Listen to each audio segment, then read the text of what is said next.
Well, hello, and thank you for joining me for another Alex on Tech and ITY TV interview. I'm here today with Sarah Nicastro, the founder of the Future of Field Services event, and we're actually here live at the Sydney version of this event, so welcome to the program.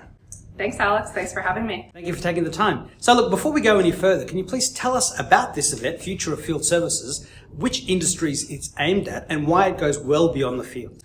Absolutely. So this event is aimed toward leaders in any industry that are looking to differentiate their business or grow through service. So we're really horizontal when it comes to industries. There's a wide variety of people that really face some common challenges and common opportunities, and our goal is to bring them together to learn from one another and share stories and insights. So what are the main topics that you're covering today, and what are the three things that you'd like people watching this video who perhaps weren't at the event to really internalize about the future of field services?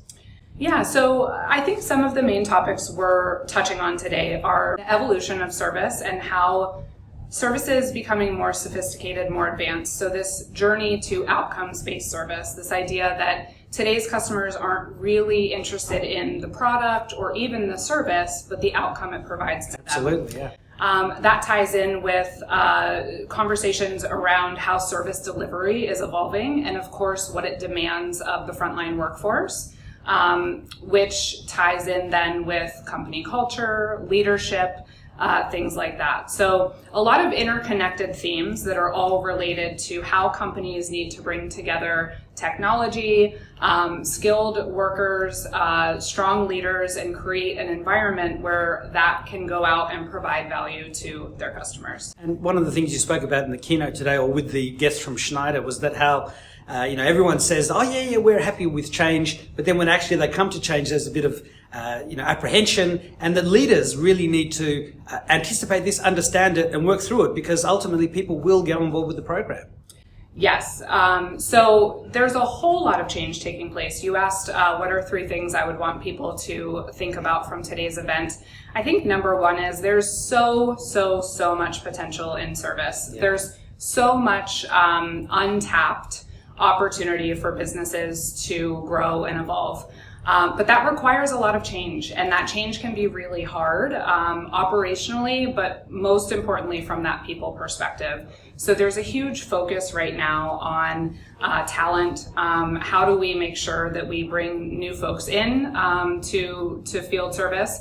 And how do we make sure that they're engaged and empowered and equipped to do what we want to do from a customer perspective? So I think the opportunity is certainly one. The criticality of our people is the second. And then really, I think when it comes to the technology that underpins a lot of this opportunity, it's about breaking down silos within the organization so that you are creating a customer-centric operation, not just a customer-centric service function, a customer-centric customer service function. It all needs to be cohesive so that your customers have an overall wonderful experience with the brand. Yeah, I mean, part of the whole digital transformation promise was to break down those silos, and in fact, in some other interviews, they've been talking about how the silos have grown up again, and so this never-ending battle between making sure that you're delivering upon your promises. And we've all had good customer services and bad customer services, but yeah, this outcomes thing is really.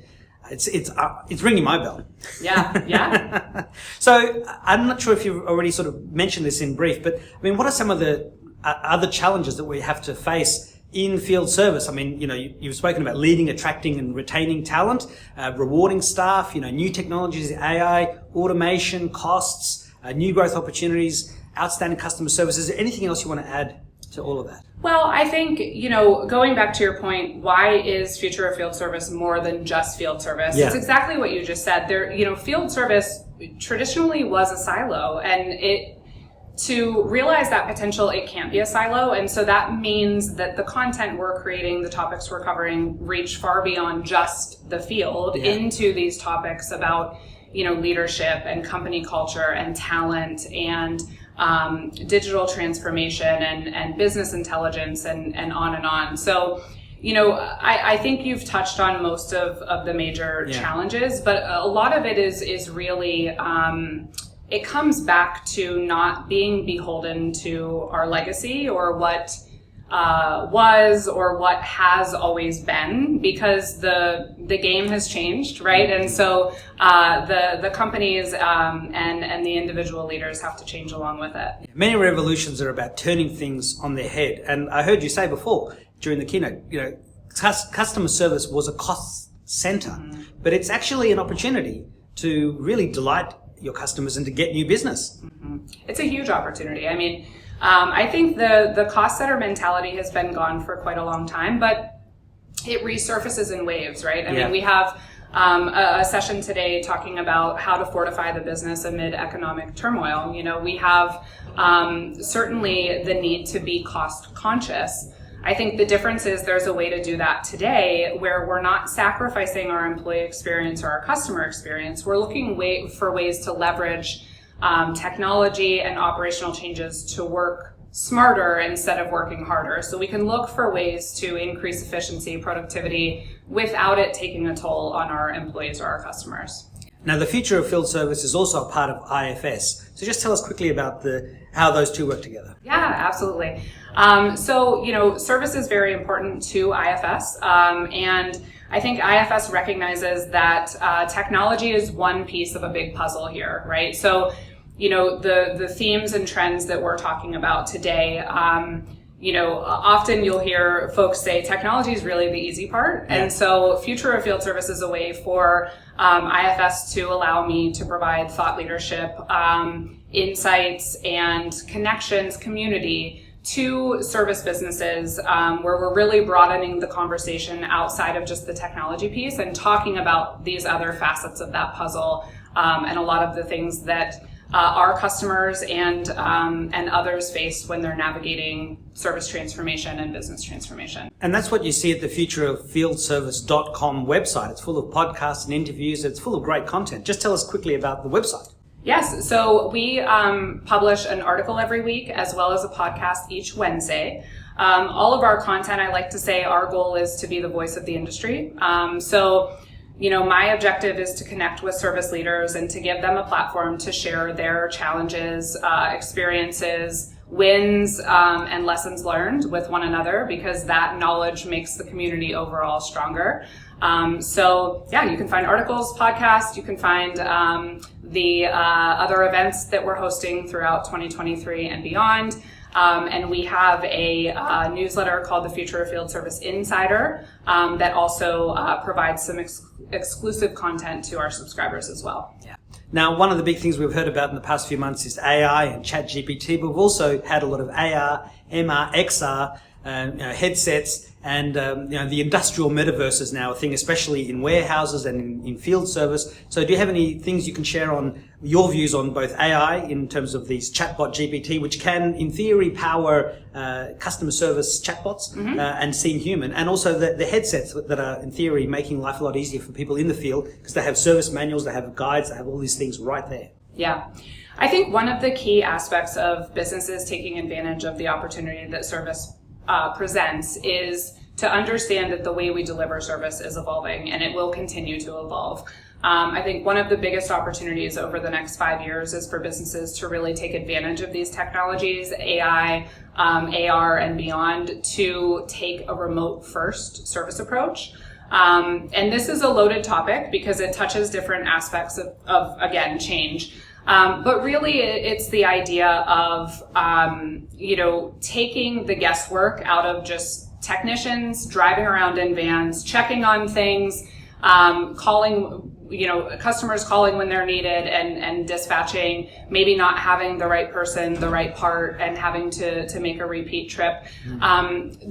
Those capabilities that are readily available to organizations today can really flip that on its head. I mean, there's this fear, I think, among the frontline workforce that, AI or ChatGPT or, these things are there to take jobs. There's plenty of work to be done. I think what it allows is organizations to, again, work smarter, to eliminate unnecessary visits, to make sure that when visits are necessary, their technicians show up prepared and empowered to do the work the first time. And give them the time to focus on adding value to the customers instead of, doing repeat trips and work that could have been automated. Yeah. Now, I always like to ask you a couple of personal questions about you, but before we do that, is there anything else we should know about the future of field service that we haven't already discussed that you want to share? I just think, my goal is really not just creating content, but creating a sense of community. It's really visible here today when you see people making these connections, people that are day-to-day really focused on solving business problems within their own organizations, and they're able to come together and understand that they're not alone in the challenges they face.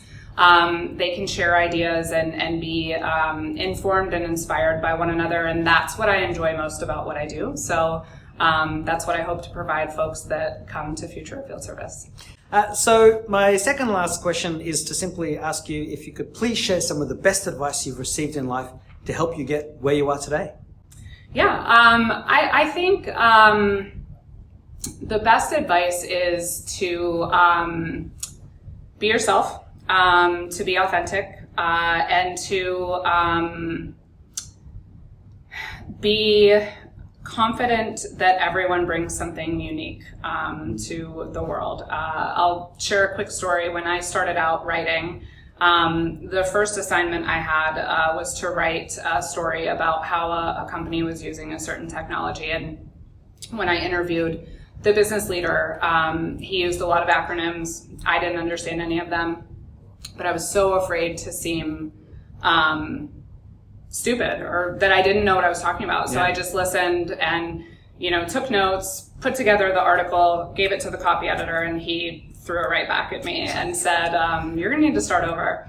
And I had to call that guy back and say, listen, I'm going to be honest, I didn't understand what you were talking about, and now I need to actually understand. That was a very humbling experience, but it also taught me that no question is a bad question, and there's nothing good that comes from pretending to know things you don't know. It's okay to just have a curious mind and to ask for clarification, and everyone, like I said, has their own unique skills, gifts, experiences, and so it's okay to not know it all. Knowing you don't know it all is what helps you learn. Yeah, that's right. When you're 16, oh, to be 16 when I knew everything is a common refrain from older people. Yes. So what is your final message to ITWire viewers and readers, and to your current and future customers and partners? Just to be curious about the potential that exists. Be open-minded. I think, a lot of the challenges we're talking about today come from this fear of change, this human nature to be comfortable, with things that are working, or things that we feel that we're doing well. But to evolve and to modernize, you really have to have an open mind and be willing to learn new things and evolve and change. Sarah Nicastro, the creator and the leader of the Future of Field Service program, thank you so much for your time. I wish you the best of success with the rest of today and your world tour, and I do hope we can talk again in the future. Thanks so much, Alex. Thank you. Bye-bye.